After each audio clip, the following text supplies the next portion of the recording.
কাশিয়ানীতে মাদক কারবারি শহীদুলের বাড়িতে পুলিশের ভয়ঙ্কর অভিযান। গোপালগঞ্জের কাশিয়ানী উপজেলায় পুলিশের বিশেষ অভিযানে বিপুল পরিমাণ মাদক ও নগদ টাকাসহ শীর্ষ মাদক কারবারি শেখ শহীদুল ইসলাম আকাশ ৩৮ গ্রেপ্তার হয়েছেন।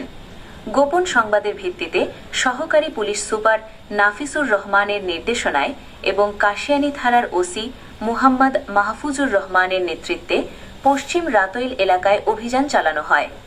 অভিযানে আকাশের বাড়ি থেকে ১০,২০৭ পিস ইয়াবা, ২ কেজি গাঁজা, মাদক বিক্রির নগদ ৪,২৬,৮০০ টাকা ও হিসাবের খাতাপত্র জব্দ করা হয়। উদ্ধার হওয়া মাদকের আনুমানিক বাজার মূল্য ৩৩,৬৪,৩০০ টাকা। পুলিশ জানায়, আকাশ দীর্ঘদিন ধরে এলাকায় মাদক চক্র পরিচালনা করছিলেন। তার বিরুদ্ধে মাদক আইনে একাধিক মামলা রয়েছে। আসামি আকাশ কুখ্যাত মাদক সম্রাট, সে রাতইল গ্রামের বাসিন্দা।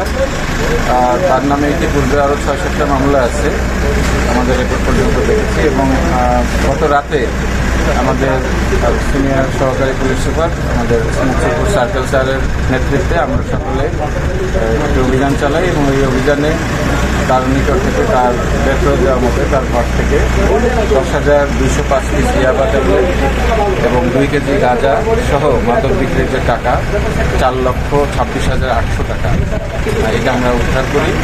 এই মামলা দায়ের প্রক্রিয়াধীন আছে। আমরা ইতিমধ্যে মামলা রুজু হচ্ছে এবং আমরা পরবর্তীতে আপনাদের